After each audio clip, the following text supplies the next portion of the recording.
Coué, Louis Dumont, Brian Marc. Bienvenue aux Nouvelles nationales de la PTN. Oui. On parle de territoire partagé dans le nom du titre du sommet.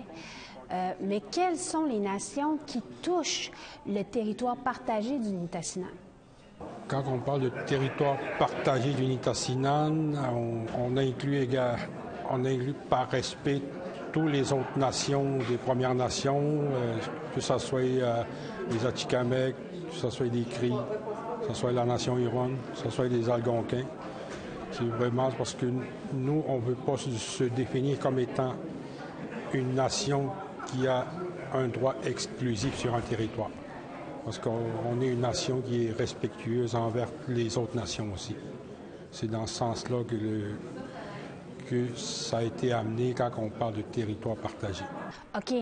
Ça ne parle pas de conflit de territoire qui a lieu par rapport au Nitassinan, comme par exemple avec la nation Huron-Wendat ou le territoire partagé avec les Naskapi. Quand on parle de territoire partagé, c'est sûr qu'il y a un conflit territorial présentement entre deux nations, notamment quand on parle de la partie sud-ouest, où on se trouve en ce moment. Et quand on parle de partie sud-ouest, mais ça, c'est dans les négociations et les enjeux qui se passent actuellement avec une Première Nation, de la nation Innu, dans ses relations avec le gouvernement. Et c'est quand même important de définir ça comme étant un territoire partagé pour la Première Nation. En fait. Qu'est-ce que la nation Innu souhaite à la toute fin du sommet?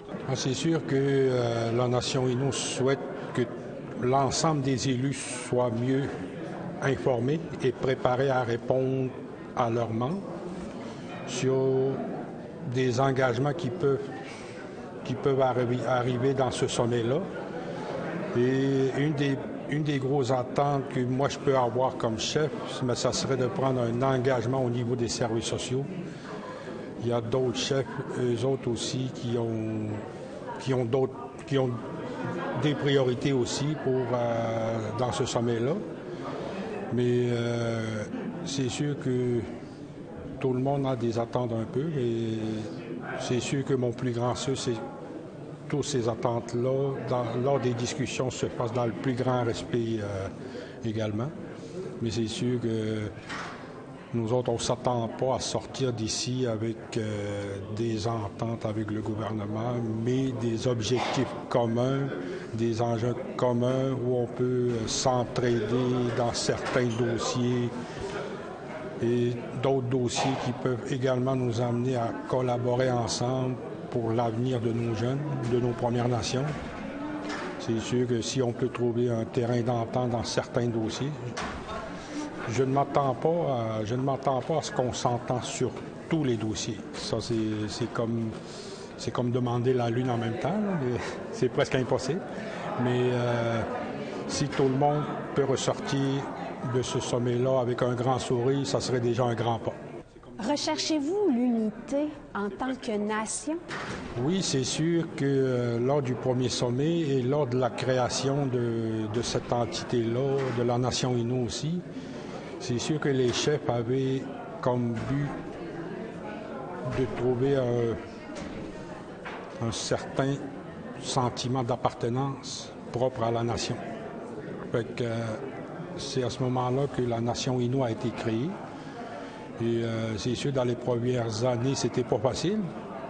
Et tout le monde avait des divergences un peu partout.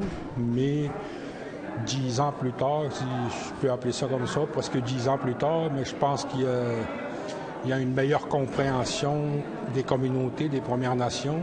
Et il y a une meilleure collaboration aussi. C'est sûr qu'il y a énormément de travail à faire encore. Mais la nation Innu, on peut facilement définir ça comme étant une entité qui est là pour l'unité de la nation. Avant de conclure l'entrevue, est-ce que vous auriez un commentaire supplémentaire à ajouter?